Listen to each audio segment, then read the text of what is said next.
سورۃ التغابن۔ بسم اللہ الرحمن الرحیم۔ یسبح للہ ما فی السماوات وما فی الارض، اللہ کی تسبیح کر رہی ہے ہر وہ چیز جو آسمان و زمین میں ہے۔ لہ الملک، اسی کی بادشاہت، ولہ الحمد، اسی کی تعریف، وہو علی کل شیء قدیر، اور وہ ہر چیز پر قدرت رکھنے والا ہے۔ هو الذی خلقکم، اسی نے تم کو پیدا کیا ہے۔ فمنکم کافر، تو تم میں سے کچھ کافر ہیں، کوئی کافر ہے۔ ومنکم مؤمن، اور کوئی مومن ہے۔ یعنی اللہ نے تو تم کو فطرت سلیم پہ پیدا کیا، لیکن تم کوئی ایمان پہ اور کوئی کفر پہ چلا گیا۔ واللہ بما تعملون بصیر، اور اللہ وہ سب کچھ دیکھ رہا ہے جو تم کرتے ہو۔ خلق السماوات والارض بالحق، اس نے آسمان و زمین کو حق عدل کے ساتھ پیدا کیا۔ وصورکم، اور تمہاری صورت بنائی۔ فاحسن صورکم، اور بڑی عمدہ بنائی۔ آپ دیکھیں کہ انسان سارے جانوروں سے اپنی شکل میں ممتاز ہے۔ بندر اور بن مانس ملتی جلتی مخلوق ہے انسان سے، لیکن ان کے مقابلے میں کتنی حسین۔ احسن، احسن سے احسنا، جیسے سورۃ مؤمن میں بھی آتا ہے وصورکم فاحسن صورکم ورزقکم من الطیبات۔ یا ایھا الانسان ما غرک بربک الکریم الذی خلقک فسواک فعدلک فی ای صورۃ ما شاء رکبک هو الذی یصورکم فی الارحام کیف یشاء والیہ المصیر۔ اللہ نے شکل نہیں دیکھنی تمہاری، اسی کی طرف لوٹنا ہے، پھر وہ پوچھے گا، حساب لے گا۔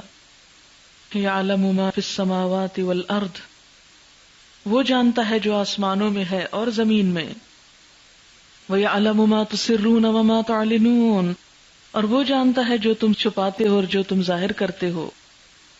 وَاللَّهُ عَلِيمٌ بِذَاتِ الصُّدُورِ، اور اللہ سینوں کے بھید تک جاننے والا ہے۔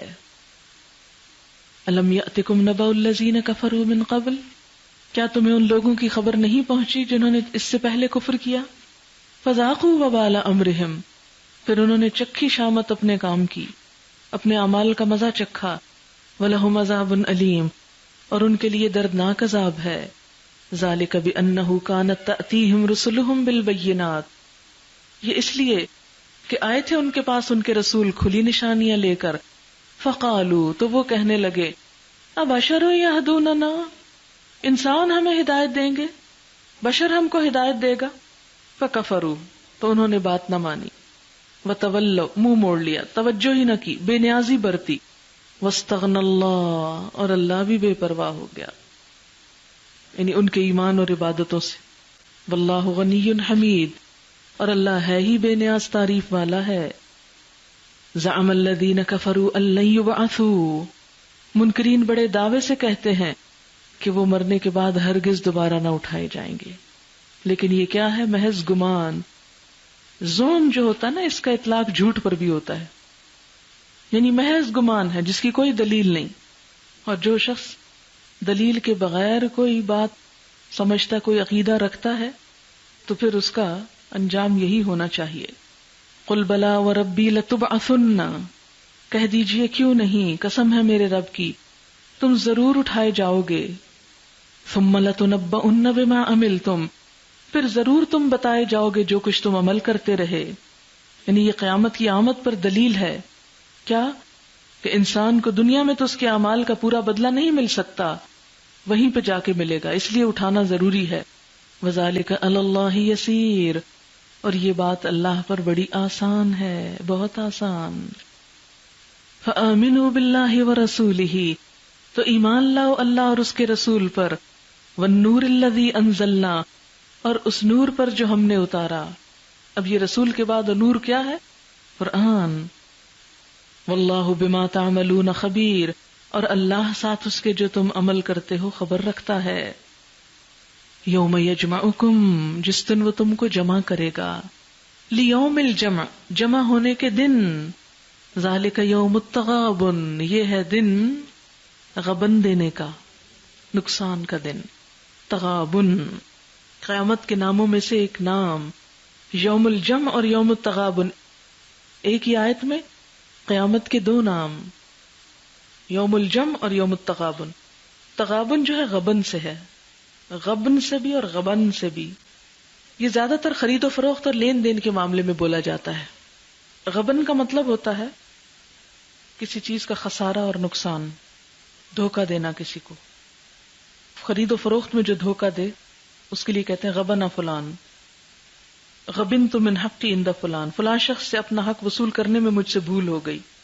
اور غبن کا معنی ہے غفلت، بھول، اپنے حصے سے محروم رہ جانا. ایک شخص کا کسی غیر محسوس طریقے سے کاروبار یا باہمی معاملے میں دوسرے کو نقصان دینا، دھوکہ دے جانا. مفسرین نے یوم التغابن کے کئی معنی بیان کیے ہیں کہ کیوں اس کو تغابن کہا گیا. بعض نے کہا کہ اس روز اہل جنت اہل دوزخ کا وہ حصہ مار لے جائیں گے جو ان کو جنت میں ملتا اگر وہ جنتیوں جیسے کام کرتے. ہر ایک کا حصہ جنت میں بھی اور دوزخ میں بھی، جس جگہ جائیں تعمیر کرا لیں. بالکل ایسے ہی ہے کہ اگر آپ کا ایک پلاٹ لاہور میں بھی اور اسلام آباد میں، جس کو چاہیں تعمیر کر لیں، گھر تو وہیں بنے گا نا جہاں تعمیر کریں گے. دو جگہ پلاٹ ہونے سے تو کوئی فرق نہیں پڑتا. تو ہر شخص کا ایک پلاٹ جنت میں ہے اور ایک جہنم میں، جہاں چاہے اپنے لیے گھر بنا لے. اب کیا ہوگا؟ جو لوگ جنت میں چلے جائیں گے وہ جہنمیوں کے پلاٹ بھی ضبط کر لیں گے. تو یہ کیا ہو گیا؟ غبن ہو گیا. کس کا؟ جہنم میں جانے والوں کا. اس کے بارے میں بخاری میں حدیث آتی ہے کہ جو شخص بھی جنت میں جائے گا اسے وہ مقام دکھا دیا جائے گا جو اسے دوزخ میں ملتا اگر وہ برا عمل کرتا، تاکہ وہ اور زیادہ شکر گزار ہو.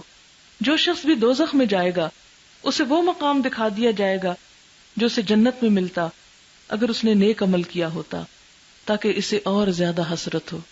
اس سے بھی پتہ چلتا کہ دونوں جگہ پلاٹس ہیں آپ کے. دوسری تفسیر کہ اس روز ظالم کی اتنی نیکیاں مظلوم لوٹ لے جائے گا جو اس کے ظلم کا بدلہ ہو جائیں، یا مظلوم کے اتنے گناہ ظالم پہ ڈال دیے جائیں گے جو اس کے حق کے برابر وزن رکھتے ہوں.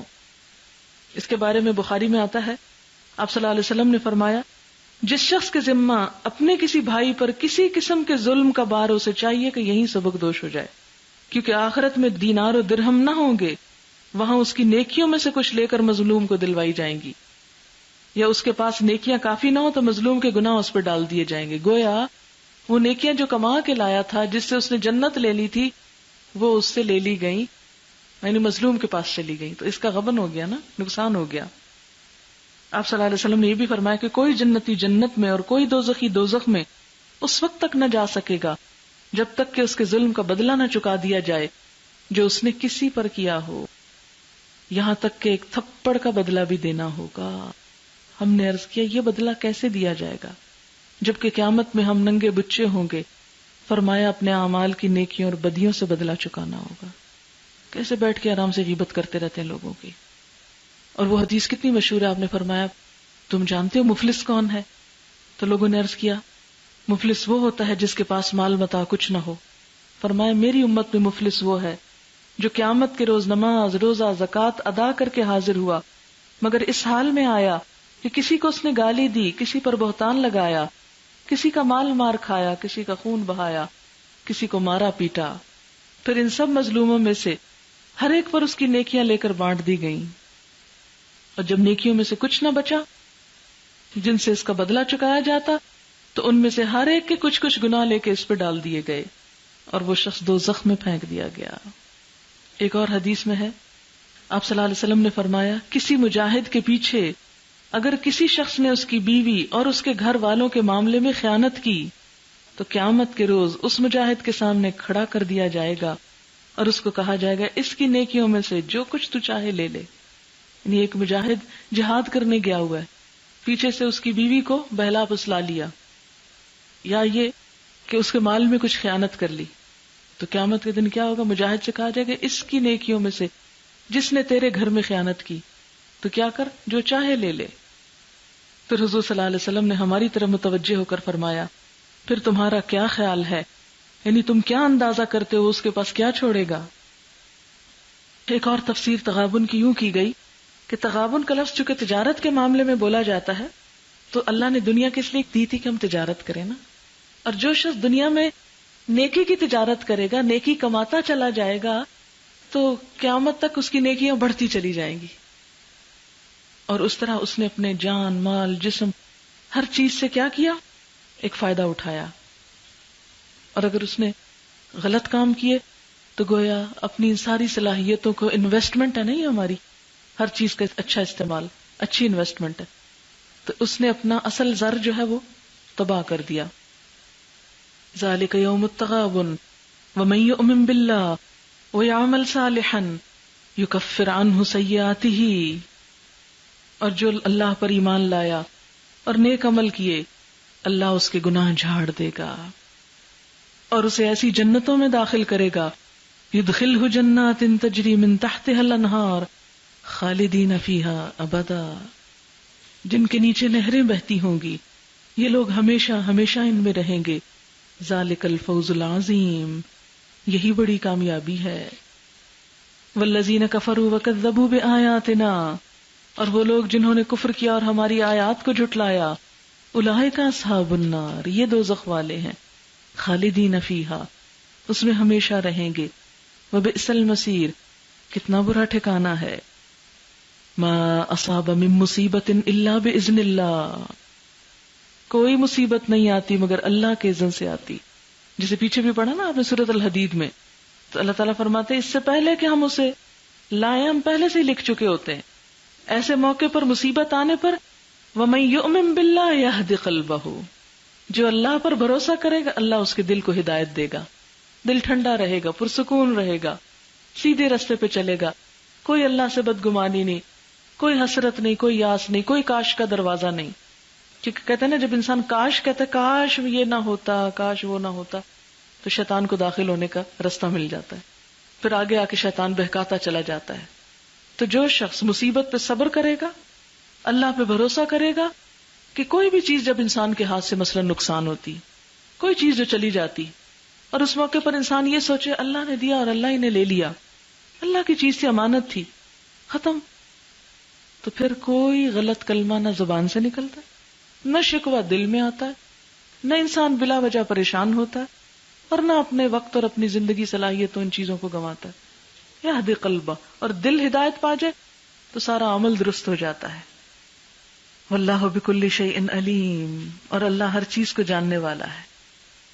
وَأَطِیعُوا اللَّهَ وَأَطِیعُوا الرَّسُولَ، اطاعت کرو اللہ کی اور اطاعت کرو رسول کی. فَإِن تَوَلَّيْتُمْ، اور اگر تم اطاعت سے منہ موڑتے ہو، فَإِنَّمَا عَلَى رَسُولِنَا الْبَلَاغُ الْمُبِينُ، تو ہمارے رسول کے ذمہ کھلم کھلا پہنچا دینا ہے. اللہ لا الہ الا ہو، اللہ وہ ہے جس کے سوا کوئی خدا نہیں.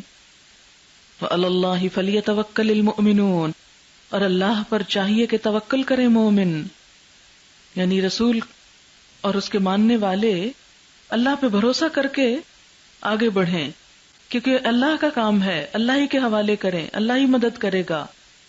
یا ایھا الذین آمنوا ان من ازواجکم واولادکم عدوا لکم فاحذروہم، اے لوگو جو ایمان لائے ہو، تمہاری بیویوں اور تمہاری اولاد میں سے بعض تمہارے دشمن ہیں، دشمن، میٹھے دشمن. وَإِن تَعْفُوا وَتَصْفَحُوا وَتَغْفِرُوا، اگر معاف کر دو، عفو درگزر سے کام لو، معاف کر دو، بخش دو، تو اللہ بھی غفور الرحیم ہے. اولاد ہو یا ازواج ہوں، شوہر ہوں یا شوہر کے لیے بیوی، انسان ان کے معاملے میں انتہائی کمزور ہے، انتہائی کمزور. ساری دنیا کو اصول اور ضابطے اور قاعدے سکھاتا ہے، یہاں آ کے سب بھول جاتا ہے. کسی ایک ٹیچر کے بچے کو ہی دیکھ لیں کہ دوسروں کو وہ تہذیب سکھاتا ہے، ڈسپلن سکھاتا ہے، اور وہی اپنے بچے کو ڈسپلن سکھانے میں ناکام ہے. کیوں؟ اس لیے کہ وہاں وہ جو بے جا کی محبت ہے نا، سافٹ کارنر، ہائے بیچارے سو رہے ہیں، ہائے بیچارے بھوکے، ہائے بیچارے تھکے ہوئے، وہ ان کو انسان نہیں بننے دیتے. یہی دشمنی ہے کہ وہاں آ کر انسان کمزور پڑ کے سب بھول جاتا ہے. جیسے دین کے لیے نکلنے کی بات ہے، بچہ رو رہا ہے، ٹانگوں سے چمٹ رہا ہے، دوسرے بھی کہا ہے کتنی ظالم ماں ہے، روتے بچے کو چھوڑ دیا. یہ کیسا اسلام ہے، یہ کیسا دین ہے. نماز پڑھتے وقت اور کسی کچھ دیتے وقت کیوں نہ بچوں کو دیں، کسی اور کو کیوں دیں.